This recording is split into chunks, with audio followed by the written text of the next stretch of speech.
Or yung possible? Oo.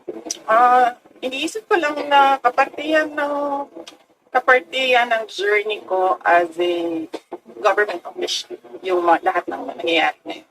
Ma'am, sa tingin niyo po may hand si PBBM sa nangyayari yung dito sa Congress? Actions against you and the Duterte family. Sa tingin niyo may hand si Pangulo? Ma'am, hindi ko sagutin yan kasi sarcastic yung sagot ko. Next. So, kumusta si Presidente Duterte?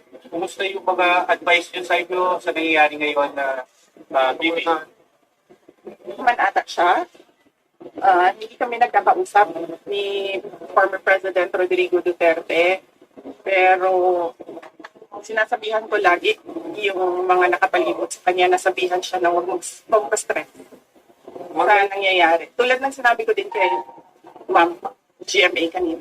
Ma'am, may regrets ba kayo na sumama kayo sa unity kasama si President Marcos? Medyo mahaba kasi yan eh. It needs a sit down. Sit down tayo, ma'am. Anyway. Tutukin niyo ako kung tatakbo ako sa 2022 at sinabi ko na mag-a-announce ako kung tatakbo ako or hindi January 2021. Sabi ko magsasagot ako January 2021. Ayun. Sa ngayon, this very minute, magsasabi ako magtatakbo ako sa fourth quarter ng 2026. Maybe sorry to ask this question. Nagsisisi po ba kayo hindi niyo sinunod yung payo ng tatay niyo about sa pagtakbo? Hindi niyo That is a very good question.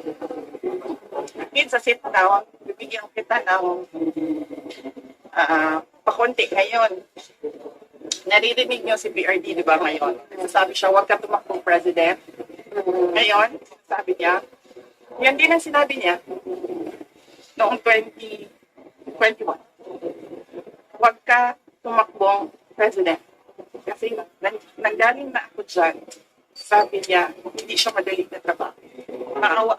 Ano ma'am, never again na po with the Marcos? Sorry, facilitate ma'am, sorry. Oo, yun sa Pero mga never again natin with the Marcos. never again. Sit down tayo. Ma'am, last question na lang. Yung last question na lang. You kind of turned emotional. You asked you, kamusta ka na? You not asking for help to anyone, even the CGMA. Kung makikita nyo, di ba? Well, kahit asawa ko, wala siya dito.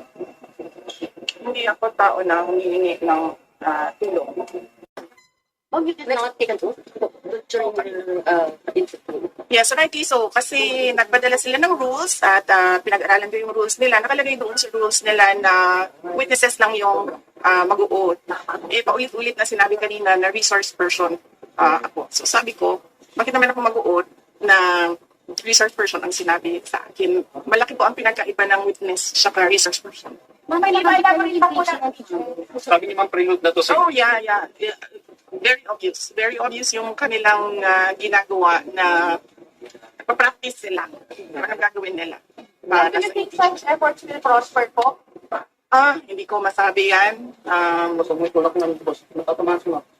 Hindi ko masabi yan na kung mag-prosper or hindi. Pag nandyan na, sasagutin natin, then iwan na natin sa Congress. Ma'am, pero hindi po kayo sa mga binanggit sa privilege speech, yung gagawin nilang batihan for the, sabi nila, ay impeachment possible. Ano po yung magiging tugon po ninyo doon sa mga napapalit na din? Antayin natin yung articles of impeachment. Doon tayo magpapase kung ano yung isasagot natin dahil hindi naman natin alam kung ano talaga yung final na isusulat nila. Nagtitesting sila ngayon kung ano yung gagawin nila. But how do you say, ma'am, na testing po ito for impeachment? Oo. Paano niyo po nasabi?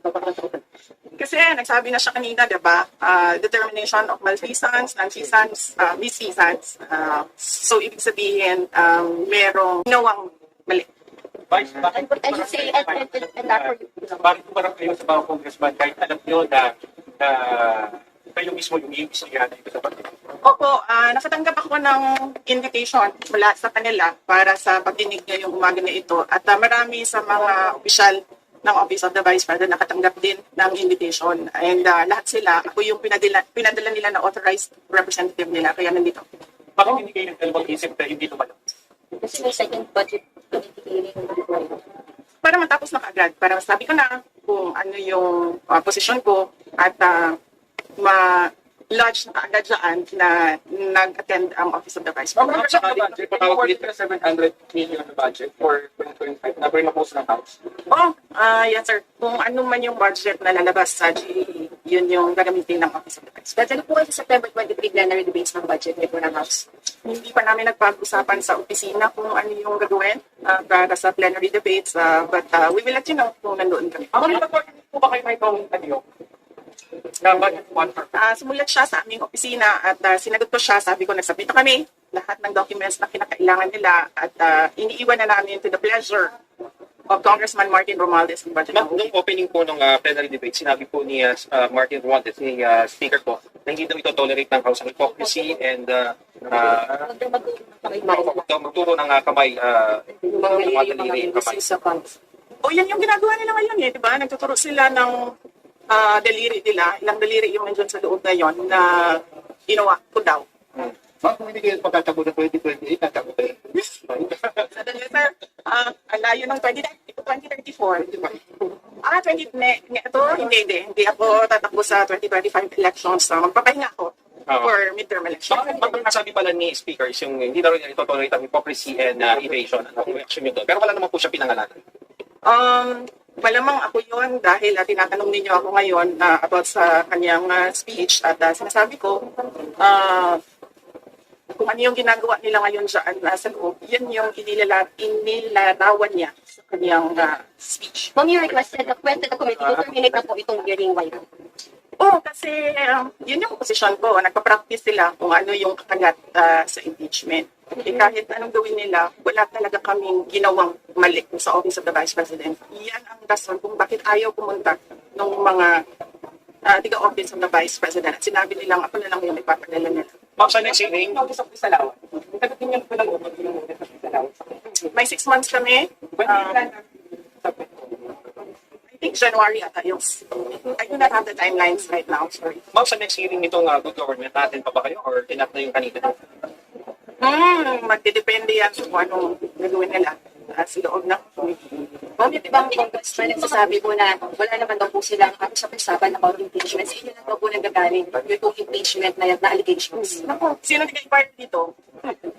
Why, ma'am? Wala dito? Kasi last year, di ba lumabas na yung interview ni Congresswoman Franz Castro at sinabi niya na may impeachment at sinabi niya yung tatlo na grounds for impeachment. Last year pa yun, ma'am. Ma'am, I'm from Inquirer. Pero kinarify din po ni Congresswoman Franz na hindi raw involved yung leadership. Sabi niya, hindi raw involved yung leadership. Hindi naman kailangan kasi talaga involved yung leadership. So bakit siya nagdi-deny? It's enough na pinag-uusapan ng mga members of the House of Representatives sa impeachment. Hindi naman kailangan involved ang leadership. Pero ano sinasabi ng mga kaibigan nyo? Moving pa rin ba yung usapan? Impeachment? O paano ba? Ano sinasabi sa inyo ng mga close friend nyo dito sa House? Ang sinasabi sa akin ng mga tiga Mindanao ay pinag-uusapan talaga ang impeachment. At kapag tinatanong sila kung ano mangyayari sa 2028, sinasabi nila si Speaker Martin Romualdez daw ang candidate for 2028. President Marcos, nagkausap na ba ulit kayo kamit sa mga nangyayari na ito? Wala. Hindi naman kasi kami talaga nagkausap niyan. Hindi kami magkaibigan. Unang-una, nagkakilala na kami dahil naging running mate kami. So, bago pa man kami naging running mates, hindi na kami nag-uusap. Nagkausap lang kami during campaign at dahil sa trabaho noon, iwan na ngayon. Pero ma'am, kailan po yung last na Ang kaibigan ko talaga si Senator Amy Marcos. Kilala niya ako since 2012. Pero ma'am, kailan po yung last na Nung nag-tender ako ng resignation, yun yung last na nagkausap kami ni President. Ma'am, do you think kung si President Marcos magsalita para sa inyo ng pag-interview, maayos kaya ito nangyayari dito sa Kongreso? Nyo, kasi ang dami hindi nakakilala sa akin, pero mag-share ako konti ng ugali ko. Hindi ako humingi ng tulong. Alam niya ng tatay ko, naging mayor siya, naging president siya. Hindi ako humingi ng tulong. Kaya nga kanina kung nakita ninyo, sorry. Kaya nga kanina kung nakita ninyo, lumapit ako kay Congresswoman Gloria Arroyo. Sinabihan ko siya, ma'am, huwag ka na magpa-stress dahil dito sa ginagawa nila sa akin. Kaya ko ito. Don't stress yourself about it. Yan din ang sinabi ko kay Congressman Marcoleta.